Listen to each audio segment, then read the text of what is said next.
হালা জায়গাতে তো 10 জনের শিক্ষা পাবো, ভয় পাবো। আর বাচ্চারা যেমনে মারছে ওরা এমনি মারণের দরকার। নাইলে আমাদের হাতে উঠাই দেখ সরকার, আমরা এটার বিচার করব। সে যদি মাদকাসক্ত হইতো সে গ্রিল কেটে নিজেকে রক্ষা করলো কিভাবে? আর যদি আমাদের দেশের আইন যদি এটা করতে না পারে তাহলে জনগণের হাতে তুলে দেখ, আমাদের হাতে তুলে দেখ, আমরা সেটা দেখে নিব, আমরা সেটা বিচার করবো, আমরা বিচার চাই। এটা আমরা সরকারের কাছে আমরা বিচার চাচ্ছি, এটা বিচারটা করা হোক। ক্লাস 2-তে রোল 1 ও অনেক মেধাবী একটা স্টুডেন্ট ছিল অ্যান্ড ওর মানে রেজাল্ট এত ভালো ছিল দেখে ও ভাবছে যে গতকাল ওর আসার কথা স্কুলে, ও চকলেট নিয়ে আসবে আমাদের সবার জন্য, যে সবাইকে ও দিবে। ও খুব মিশুক প্রকৃতির একটা স্টুডেন্ট ছিল, কিন্তু ওর যেরকম মানে এরকম একটা হত্যা হবে এটা আসলে আমরা খুবই আনএক্সপেক্টেড, আমাদের জন্য সবার জন্য খুব আনএক্সপেক্টেড। অ্যান্ড আমরা আসলে চাচ্ছি যে আইন যে ওনাদের নিয়েছে, ওনাকে যে গ্রেফতার করা হয়েছে ওনাকে অ্যাজ সুন অ্যাজ পসিবল ওনাকে ফাঁসি দেওয়া হোক। আর যদি আমাদের দেশের আইন যদি এটা করতে না পারে তাহলে জনগণের হাতে তুলে দেখ, আমাদের হাতে তুলে দেখ, আমরা সেটা দেখে নিব, আমরা সেটা বিচার করবো, আমরা বিচার চাই। এটা আমরা সরকারের কাছে আমরা বিচার চাচ্ছি, এটা বিচারটা করা হোক। আমাদের বাংলাদেশে 64টা জেলা না 65 জেলার ভিতরে এই কর্মকাণ্ড হচ্ছে। এই কিছুদিন আগে আজকে দেখলাম মোবাইলে যে 10 বছরের মেয়েকে তার বাপ নিজে ধর্ষণ করছে। কেন হচ্ছে, কেন হবে? আর এদেরকে ধরে সরাসরি মেরে ফেলা দরকার, বাঁচিয়ে রাখা উচিত না। এদের জেল জরিমানা কিছুর দরকার নাই, এদের মেরে ফেলা দরকার, পাবলিকের হাতে তুলে দেওয়া দরকার। পুলিশ কেন নিয়ে যায় এদের?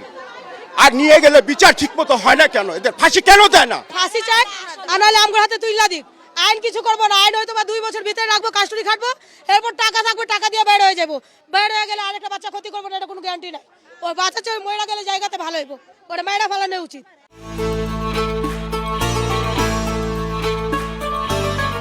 নাইলে আমাদের হাতে উঠাই দেখ সরকার, আমরা এটার বিচার করব। এটা একটারে যদি মাইরা হালা জায়গাতে তো 10 জনের শিক্ষা পাবো, ভয় পাবো। 10-এর মানে পোলাপানে এটা করার আগে 10 বার ভাববো ওরা কি করছিল।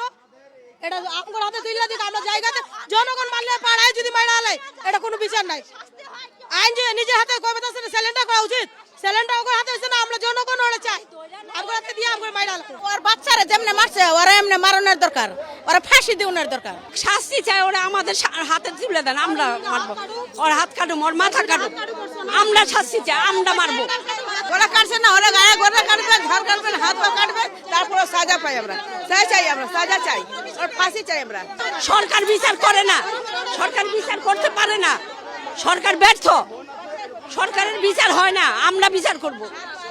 আমাদের সন্তান গেছে, আমরা মারবো। এক ফ্ল্যাটের ভিতরে 3টা পরিবার ভাড়া থাকে, এখন তারা কিভাবে চলে, কিভাবে থাকে আরেক ফ্ল্যাটের লোকে জানে না। এখন ওই বাচ্চাটা আসছে বিড়াল লইতে, বিড়াল লওয়ার সময় এই কাজটা করছে। এখন আরেক বেলাটা লোক কেউ জানতে পারে নাই।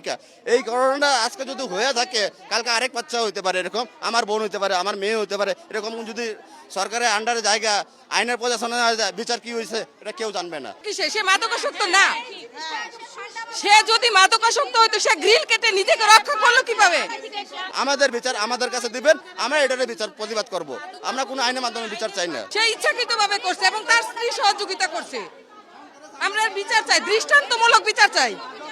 সে একটা মিস্ত্রি ছিল, সে মিস্ত্রি হয়ে যদি এরকম করে মাদকটা তো আপনার খায়াটা ওই টাল হয়ে থাকে। আর তো মাদক না, মাদক বলে তো রড কাটতে পারে না। আমরা ভাই এত কিছু চাই না, আমরা ডেড বডি আসবে, ডেড বডির সাথে আসামিকে আমরা চাই। এটাই হলো আমাদের দাবি, এটাই, আর কিছু না। আমাদের বিচার আমরা নিজে চাচ্ছি, এই বিচারটা আমরা আইনের পক্ষে কোনো বিচার চাচ্ছি না। আমার ছোট বোন আজকে মারা গেছে, এমন হতে পারে এই সন্ত্রাসীরা অন্য কোনো সময় অন্য কারোর সাথে এমন করতে পারে। তো আমাদের বিচার আমরা নিজের থেকে চাচ্ছি, এটা আমরা কোনো পল্লবী থানায় আমরা বিচার চাচ্ছি না।